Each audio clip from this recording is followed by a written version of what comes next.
अस्सलाम वालेकुम, मैं हूं मुसव्विर नाम और आज मैं बात करूंगा इंडिया चाइना कॉन्फ्लिक्ट के ऊपर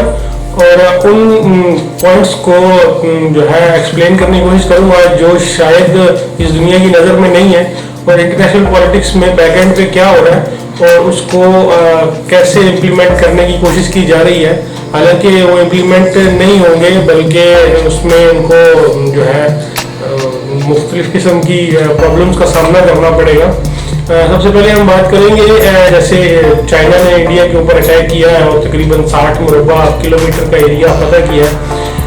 इसका जो मसला है ये एक बहुत छोटा टॉपिक है। इससे एक बड़े टॉपिक के ऊपर आज हम बात करेंगे जो इंडिया चाइना की जो मेन कॉन्फ्लिक्ट है या जो मेन मसला है वो लद्दाख का मसला नहीं है बल्कि इसकी जगह पे अगर हम बात एक्सप्लेन मुकम्मल तौर पर कर पाए आपको तो वो मेन मसला जो है तिब्बत का, उसके बाद तिब्बत के साथ जो एरियाज है या जिसको इंटरनेशनल पॉलिटिक्स में या इंटरनेशनल जो पॉलिटिक्स के स्टूडेंट्स हैं वो उसको चिकन्स नेक्स के नाम से जानते हैं, मतलब मुर्गी की गर्दन। मेरे साथ साथ जैसे जैसे मैं आपको एक्सप्लेन कर रहा हूँ मेरे राइट पे या लेफ्ट पे जो है मैप्स शो होंगे जिसमें आपको मुकम्मल डिटेल समझ में आएगी कि मैं किस टॉपिक के ऊपर बात करना चाह रहा हूँ। और इसके ऊपर है जैसे इंटरनेशनल पॉलिटिक्स में या आपने न्यूज़ चैनल में देखा होगा कि अमेरिका जो है वो चाइना की बैकएंड से हट गया है, लेकिन असल में ऐसा नहीं है। अमेरिका बैकएंड से नहीं हटा बल्कि वो उनको इंडिया को मुकम्मल सपोर्ट कर रहा है और वो किस तरीके से सपोर्ट कर रहा है वो भी हम इस वीडियो में आगे एक्सप्लेन करेंगे। अगर आपको मेरी वीडियोस पसंद आती हैं और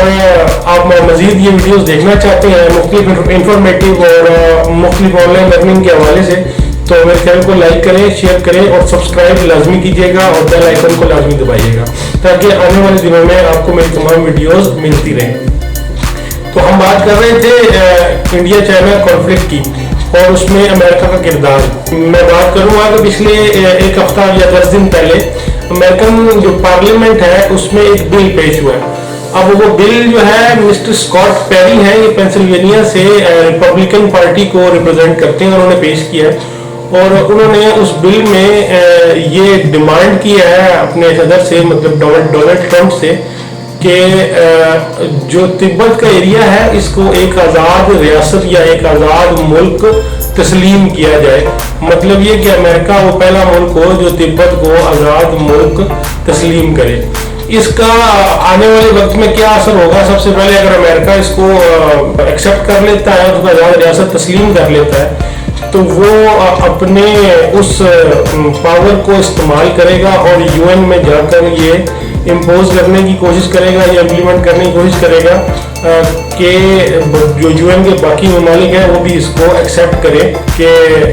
तिब्बत जो है वो एक आज़ाद मुल्क है। अब उसका जो इम्पैक्ट पड़ेगा साउथ एशिया में या इंडिया, चाइना, पाकिस्तान या इस रीजन में वो क्या होगा? मेन चीज़ ये है कि जो एरिया है, अगर आप नक्शे को गौर से देखें तो इंडिया की जो एक डिटेल नक्शा है उसमें इंडिया 2 हिस्सों में है। एक हिस्सा जो है वो छोटा है और एक हिस्सा बड़ा है। अब छोटे हिस्से की अगर बात करें तो उसमें 8 रियासतें हैं और इंडिया की सबसे ज़्यादा ख़तरनाक और सबसे ज़्यादा मतलब आप कह लेंगे जहाँ पर आज़ादी की जो तरीक़ें चल रही हैं वो इन 8 रियासतों में चल रही हैं और पिछले तकरीबन 70-80 सालों से जब से इंडिया पाकिस्तान बना है उस वक्त से चल रही हैं। अब उन 8 रियासतों का नाम लें तो उसमें अरुणाचल प्रदेश आ जाता है, असम आ जाता है, मेघालय आ जाता है, नागालैंड है, मिजोरम है, मणिपुर है, त्रिपुरा है, उसके बाद सिक्किम है।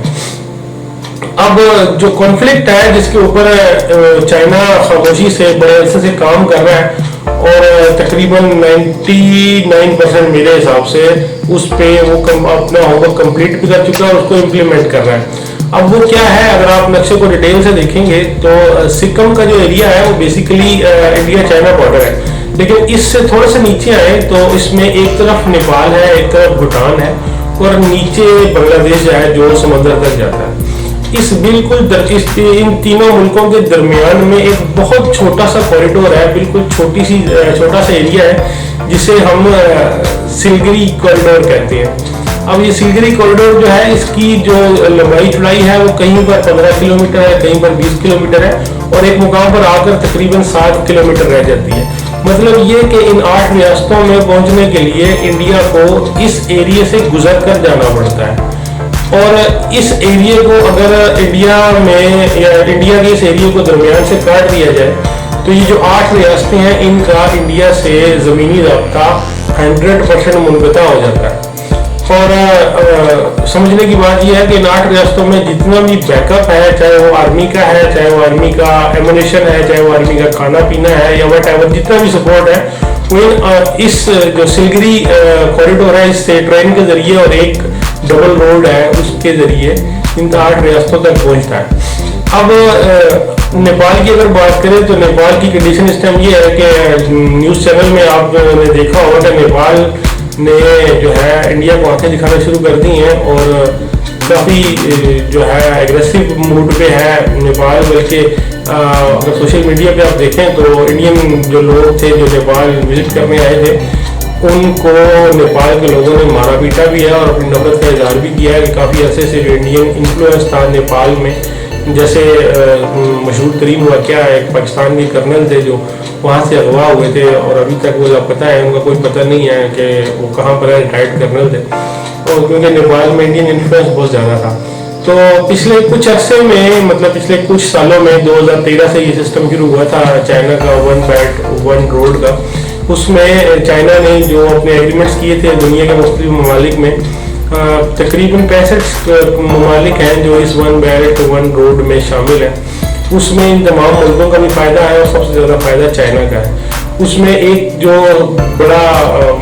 कह लें कि मेन एग्रीमेंट या मेन जो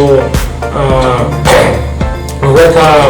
एग्रीमेंट वो नेपाल का और चाइना को हुआ था, जिसमें नेपाल और चाइना ने आपस में एक एग्रीमेंट के तहत इस चीज़ पर एग्री किया था कि नेपाल चाइना के दरमियान एक पूरा कॉरिडोर बनेगा, उसमें अंडरग्राउंड ट्रेन होगी और रोड का भी होगा सारा सिस्टम, जिसमें उनका बिजनेस और ये जितना तजारती मामलात हैं वो सारे बड़े अच्छे तरीके से इन फ्यूचर जो है वो चलेंगे। उसी पे आप पे नेपाल को चाइना की सपोर्ट हासिल है और उसी वजह से जो है ये सारा होमवर्क हो रहा है और ये सारा काम हो रहा है। अब हम बात करेंगे दूसरे मुल्क की, भूटान की। भूटान का जो है वो काफ़ी अर्से से कॉन्फ्लिक्ट है, बल्कि जब से इंडिया पाकिस्तान बना है उस वक्त से जो भूटान का जो कॉन्फ्लिक्ट है उसमें चाइना के साथ कुछ कॉन्फ्लिक्ट थे। मतलब कुछ इलाके भूटान के चाइना जो है वो करता था कि ये हमारे इलाके हैं और कुछ इलाके जो है वो चाइना कहता था जो भूटान के पास हैं वो हमारे हैं। उसमें कॉन्फ्लिक्ट चल रहा था और काफ़ी अर्से से उनकी जो है डायलॉग भी हो रहा था। लेकिन भूटान जो है बेसिकली बाउंड है इंडिया के साथ, क्योंकि उसने एक एग्रीमेंट के तहत अपना दिफा जो है वो इंडिया के हवाले किया था। 1950 में कोई एग्रीमेंट साइन हुआ था। उसकी वजह से ये जितने भी एग्रीमेंट्स हैं भूटान के और चाइना के ये पेंडिंग में है, लेकिन इनमें पेशरफ्त हो रही है और मुख्तलिफ अदवार में पिछले इनमें काफ़ी अच्छी पेशरफ्त हुई है और मेरी नॉलेज के मुताबिक तकरीबन ये 95% मामला हल हो चुका है। और इसमें चाइना ने 2 से 3 इलाके जो है भूटान को, जिनको भूटान जो है वो दावा करता था कि हमारा है, चाइना ने गैर मशरूत तौर पर भूटान को वापस कर दिया। अब उसके बदले में चाइना ने भूटान से एक जो एरिया जिसका चाइना दावा भी करता है कि वो उसका है और उसकी बड़ी एक अहमियत है इस तमाम पूरी गेम में, सिक्किम वाले जो भी सियासत हो रही है, वो इलाका है डोकलाम। अब डोकलाम का जो एरिया है वो चाइना ने डिमांड किया है कि ये वो चाइना को वापस किया जाए। अब उसके ऊपर बातचीत चल रही है और आने वाले कुछ महीनों में, हो सकता है कुछ दिनों में, इस पे एक बहुत बड़ा ब्रेक थ्रू हो और भूटान जो है डोकलाम का इलाका अगर चाइना को वापस कर देता है तो ये समझ लें कि इंडिया के टूटने की इब्तिदा हो जाएगी। क्योंकि नक्शा फिर मैं आपके सामने आ रहा होगा, नक्शे पे आप देखें तो एक तरफ जो है भूटान का डोकलाम का एरिया है, एक तरफ नेपाल है और नीचे बांग्लादेश है। तो ये जो सिलगुड़ी कॉरिडोर है, अगर ये 2 एरिए, नेपाल तो ऑलरेडी चाइना के हाथ में है तकरीबन, क्योंकि उनका आपस में जो है अंडरस्टैंडिंग है। अगर डोकलाम का एरिया चाइना के पास आ जाता है तो ये जो बीच में कॉरिडोर है सिलगुड़ी का, ये इंडिया को, ये समझ लें कि इंडिया की गर्दन पकड़ी जाएगी, इंडिया की गर्दन शिकंजे में आ जाएगी। अब इस एरिया को सिक्योर करने के लिए इंडिया ने अपनी 2 एयरबेस भी यहाँ पर जो है रखी हुई है, मतलब वो काफ़ी अच्छे से मेंटेन कर रहा है सिर्फ और सिर्फ इस एरिया को सिक्योर करने के लिए, और काफ़ी बड़ी एयरबेसेस है। और जो है क्योंकि ये एरिया जो पिन पॉइंट है इंडिया का, इसको सिक्योर करना इंडिया की मजबूरी भी है, और इंडिया की सिक्योरिटी के हवाले से या इंडिया की स्ट्रेटजिक जो पोजीशन है उसके हवाले से ये एरिया इंडिया की सबसे बड़ी कमजोरी है। अगर ये एरिया इंडिया के हाथ से निकल जाता है, अगर निकलता नहीं बल्कि ये समझ लेंगे कुछ एरिया के लिए कुछ टाइम के लिए इसको लाइन ब्लॉक कर देते हैं, तो भी जो है इंडिया के लिए बहुत बड़ा मसला बन जाएगा। अब हम बात करेंगे सिर्फ तकरीबन 7 से 10 किलोमीटर का एरिया है, इसको अगर कवर करना हो, जिस तरह आपने अभी पिछले दिनों खबरों में देखा होगा कि लद्दाख के मामले में जो है चाइना ने सिर्फ 1 से 2 दिन के अंदर तकरीबन 60-90 किलोमीटर का एरिया फतह कर लिया है। तो ये एरिया फतह करना कोई बड़ा मसला नहीं। अब हम बात करेंगे तिब्बत की। अब तिब्बत की जो हिस्ट्री है या तिब्बत की ज्योग्राफी है, उसके ऊपर जो अमेरिका सपोर्ट कर रहा है इंडिया को बैक एंड पे, सब उसको समझने के लिए आपको तिब्बत को समझना पड़ेगा। अब तिब्बत को समझने के लिए आप नक्शा देखेंगे तो नेपाल, भूटान और बीच में जो सिक्किम का एरिया है, इसके बिल्कुल ऊपर जो एरिया आता है वो तिब्बत का है, और ये काफी बड़ा एरिया है। और अगर तिब्बत जो है अमेरिकन मतलब स्टैब्लिशमेंट या अमेरिकन पार्लियामेंट की माँ पर या उनकी कोशिशों से एक अलग कंट्री बन जाता है, तो चाइना के पास इंडिया को एक्सेस करने का जवाब खत्म हो जाता है, बल्कि प्रैक्टिकली उनके पास जो है इंडिया को अप्रोच करने का जमीनी रास्ता ही नहीं रहेगा। इसी वजह से जो है ये जो अभी बिल पेश हुआ है अमेरिकन पार्लियामेंट में, वो इसी सिलसिले की एक कड़ी है, और ये आने वाले दिनों में आप देखेंगे इसमें बड़ी गर्मा गर्मी भी होगी और इसको बड़ा बढ़ा चढ़ा कर जो बनाया जाएगा। वह मतलब जारी तौर पर जो इंडिया की और अमेरिका की जो दोस्ती है वो तकरीबन ख़त्म ही समझे। जिस तरह अभी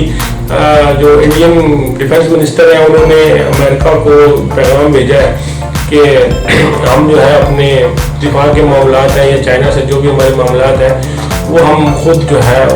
डील करेंगे, उसमें हमें अमेरिका की ज़रूरत नहीं है। तो ये ज़ाहिरी तौर पर नाराज़गी का इजहार भी हो रहा है और एक दूसरे से तलखियाँ भी बढ़ रही हैं। मज़ीद आने वाली वीडियोस में हम इस सारी सियासत को समझने के लिए डिटेल में कुछ वीडियोस बनाएंगे, जिसमें हम बात करेंगे सीपेक के ऊपर। सीपेक या वन बेल्ट वन रोड का जो चाइना का पूरा एक प्रोग्राम है वो कैसे है। उसके बाद हम बात करेंगे कि चाइना ने इंडिया पे अटैक क्यों किया और लद्दाख का मसला क्या है, और लद्दाख को यूनियन टेरिटरी जो है इंडिया ने बनाया है आर्टिकल 370 और 35A ख़त्म करके रिवोक करके, उससे चाइना को क्या नुकसान है, और अगर वो जो है आर्टिकल 370 और आर्टिकल 35A दोबारा से बहाल हो जाता है तो उसका चाइना को क्या फ़ायदा है, और क्या चाइना जो है अपने फतहशुदा इलाके छोड़कर अपनी वापस पोजीशन पे अपने पुरानी पोजीशन पे चला जाएगा। इन तमाम टॉपिक्स के ऊपर इन तमाम को डिटेल वीडियोस फ्यूचर में आएंगी इंशाल्लाह, इसी सीरीज में हम लेके आएंगे। मेरे साथ रहने का शुक्रिया। अल्लाह हाफ़िज़।